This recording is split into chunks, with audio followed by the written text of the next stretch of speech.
Hey, what's up? Welcome back din sa ating channel dito sa Bob's TV.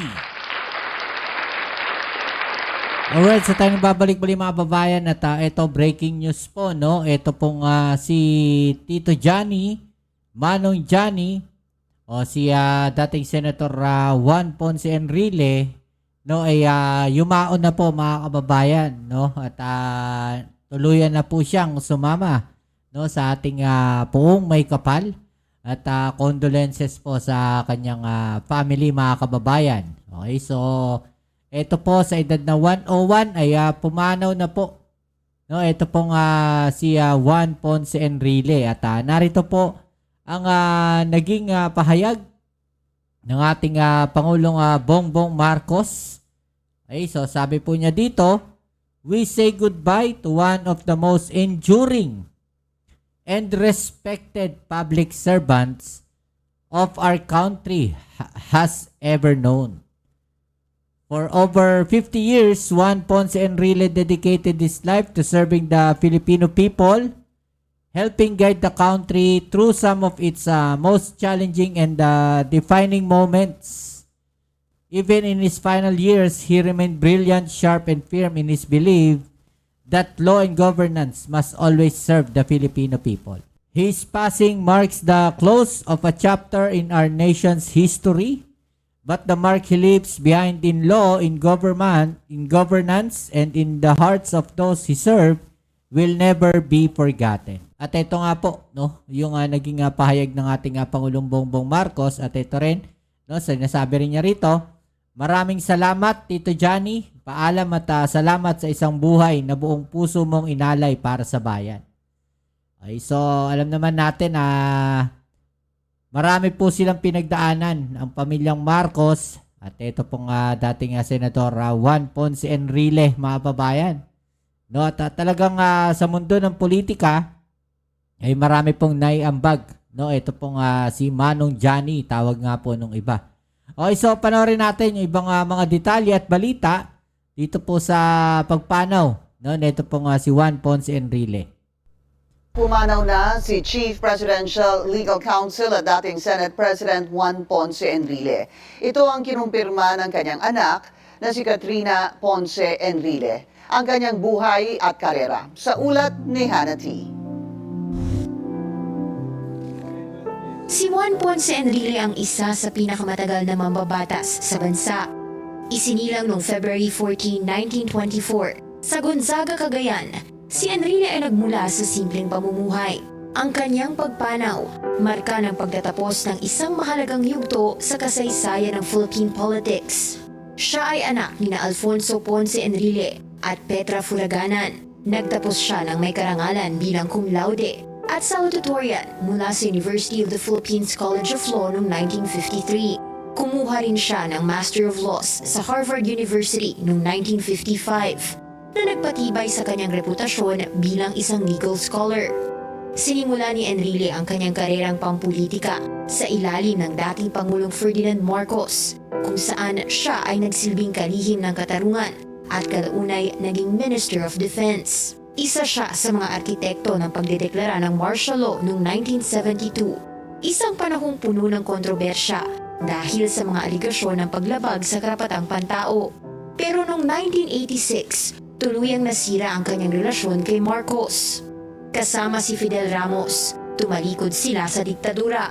Kalaunan, sinilang ang EDSA People Power Revolution.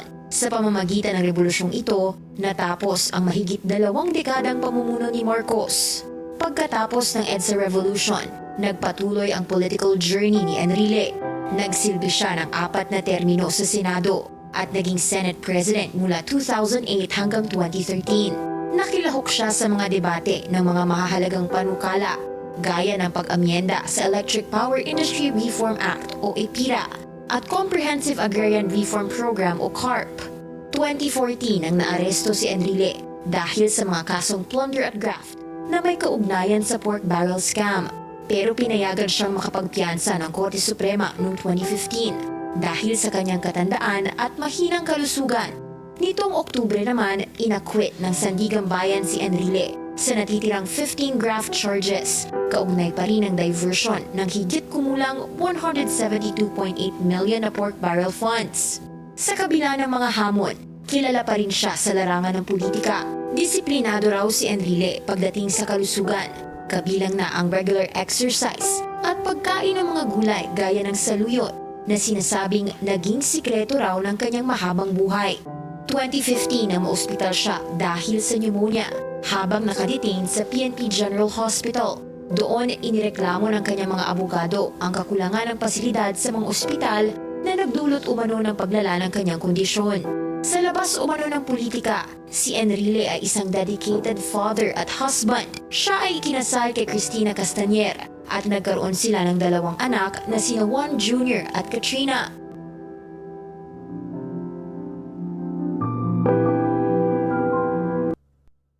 Magandang gabi po, Luzon, Visayas at Mindanao. Pumanaw na sa edad na 101 si dating Senate President Juan Ponce Enrile. Inanunsyo ng kanyang anak na si Katrina Ponce Enrile ang malungkot na balita. Live mula sa Makati City, nakatutok si Mark Salazar. Mark. Mel Emil, ang kanyang pamilya ang nagkumpirma na pumanaw na si Chief Presidential Legal Counsel at dating Senate President Juan Ponce Enrile. Sa pahayag ng kanyang anak na si Katrina Ponce Enrile, sinabi niyang pumanaw bago mag-alas 4:30 ng hapon ngayong araw ang kanyang ama sa kanilang tahanan. Ito raw ang kagustuhan ni Enrile na makapiling ang kanyang pamilya sa kanyang mga huling sandali, bagay na kanila raw tinupad. 101 taon si Enrile nang pumanaw, base yan sa poster na ipinost ng kanyang anak kung saan nakasaad na 1924 ang kanyang year of birth. Bagamat sa ilang panayam ay nabanggit din ng kanyang mga anak na 103 years old na ang nakatatandang Enrile. Humiling muna ng privacy ang pamilya Enrile para ipagluksa ang kanilang padre di pamilya. Sa mga susunod na araw daw ay kanilang ilalabas ang mga detalye ng public viewing. Nitong Martes lang nang i-anunsyo ni Senador Jinggoy Estrada ang balitang nasa ICU na si Enrile at hindi maganda ang lagay dahil umano sa pneumonia. Ayon kay Senate President Tito Soto, suspendido muna ang sesyon ng Senado bilang paggalang sa pagpanaw ng kanilang dating kasamahan. Sa isang pahayag, nagpaabot ng pakikiramay sa pamilya Enrile si Pangulong Bongbong Marcos. Tinawag pa niya itong Tito Johnny, si Enrile, na naging malapit na kaalyado ng kanyang amang si dating Pangulong Ferdinand Marcos Sr. Aniya sa mga huling taon nito, na natili raw matalas ang isip at matibay ang paninindigan ni Enrile na dapat paglingkuran ng batas at gobyerno ang mamamayang Pilipino. Emil, patuloy tayong nakabantay dito sa malapit sa tahanan ng mga Enrile para kumuha ng detalye para sa oras na meron tayong detalye tungkol sa kanyang public viewing ay agad na nating maibigay sa publiko. Sa edad na 101, walang dudang isa sa may pinakamakulay na karera sa politika, si dating Senador Juan Ponce Enrile. Laman siya ng balita sa halos 8 administrasyon. Grabe, At hanggang sa mga huling taon ay nagpamalas ng tapang at talas ng isip. Imagine niyo mula sa dating Pangulong Marcos Sr. hanggang sa anak na. Mga babayan, no? So parang lumalabas, nagsimula siya ng kanyang karir. No, sa gobyerno, simula nung panahon ng dating Pangulong Marcos Sr. At yun, natapos din yung kanyang karir at syempre pumanaw na nga po siya dito rin. No, sa Marcos Jr. administration naman, mga kababayan. 'Di ba? Parang nakakaano naman na isipin. 'Di ba? Nakaka-move na isipin na ganun 'yung nangyari, 'di ba?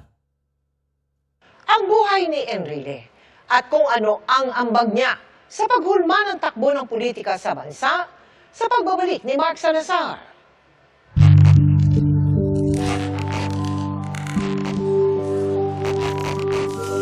Isa siya sa mga naging mukha ng martial law. Ngunit naging mukha rin ng EDSA People Power. Pero sa totoo lang, si Juan Ponce Enrile walang naging iisang kulay sa politika. Ipinanganak noong February 14, 1924 sa Gonzaga, Cagayan. Hindi naging madali ang kabataan ni Enrile na nakaranas na mangisda at maging houseboy para tustusan ang pag-aaral. Pero nang tumuntong sa edad na 21, nakilala niya ang tunay na ama na isa palang politiko mula sa prominenteng pamilya. Sa tulong ng ama, nakapagtapos si Enrile ng kursong abogasya bilang cum laude sa Universidad ng Pilipinas at nagka-masters sa Harvard Law School. Pero simula 1966, gagawa siya ng pangalang higit sa sinuman sa kanilang pamilya. Nang maging Undersecretary at kalaunay Acting Secretary ng Department of Finance ng administrasyon ni dating Pangulong Ferdinand Marcos Sr. Nagsilbi rin siyang Justice at Defense Secretary sa ilalim ng parehong administrasyon at kalaunay madidikit ang pangalan sa mga kontrobersya. Have proclaimed martial law in accordance with the powers vested in the President by the Constitution of the Philippines. Isa sa mga idinahilan noon ni dating Pangulong Marcos para ideklara ang batas militar, ang umano'y ambush ng mga rebelding grupo sa nooy Defense Minister na si Enrile. Dalawa ang bersyon niyan sa kasaysayan na parehong galing sa kanya. May puntong inamin niyang peke at palabas ang engkwentro, pero kalaunan ay iginiit niyang totoo. That's silly because martial law is already going on. Why should I fake my ambush to justify martial law when it was already on, irreversible day?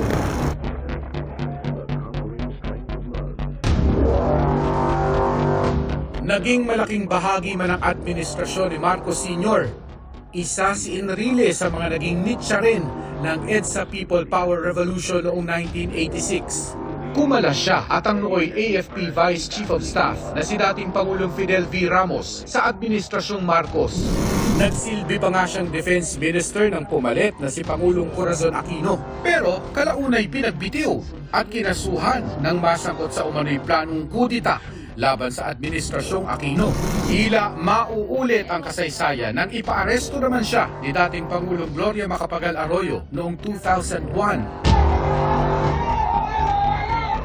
Matapos iugnay sa paglusob ng mga taga-suporta ni dating Pangulong Estrada sa Malacanang bilang protesta. Naging kinatawa ng Cagayan at minsan ding tumakbo sa pagkapangulo noong 1998.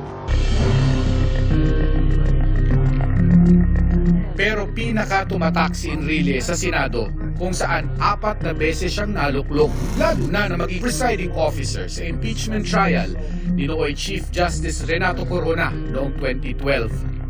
Hinangaan ang talas ng isip niya sa kabila ng edad. I'm not going to allow any slight, any abuse of authority against this court for as long as I am the presiding officer.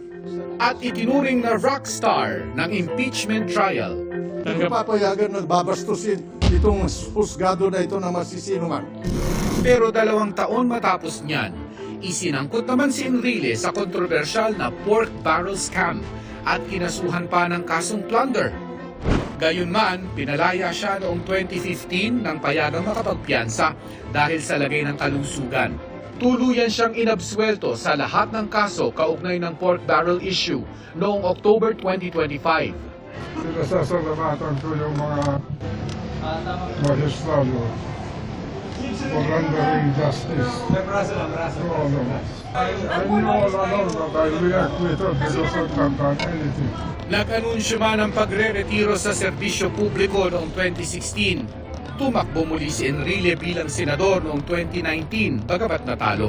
Sa pagkakaupo naman ni Pangulong Bongbong Marcos sa pwesto, naging Chief Presidential Legal Counsel si Enrile sa kabila ng edad niyang 78. Mula sa aklat ng kasaysayan hanggang sa mga meme na nagtampok sa kanya sa social media, wala nang duda sa haba ng karera ni Enrile sa politika. Okay, no? No one, no president, no senator, no member of the House can singly develop this country, it must be developed by the collective effort of every Filipino and every generation. It is the only country that we have, and we happen to be here. Ngayon, isasara na ang kanyang kabanata.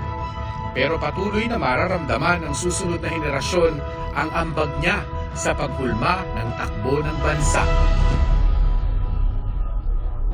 Alright, so mga kababayan, no? So, ano pong masasabi po ninyo dyan? No? Condolence po sa family ni Manong Johnny, no? At makikita natin, marami sa mga kababayan natin, ayan, nagpahatid ng kanilang condolences, no, sa pamilya. Okay, so yan po muna ang ating video ngayon, mga kababayan. At balik tayo sa ating reaction video sa susunod nating upload. Okay, so kita-kits tayo sa ating next video. Ito muli ang inyong Kuya Mobs sa Mobs TV. Peace and out.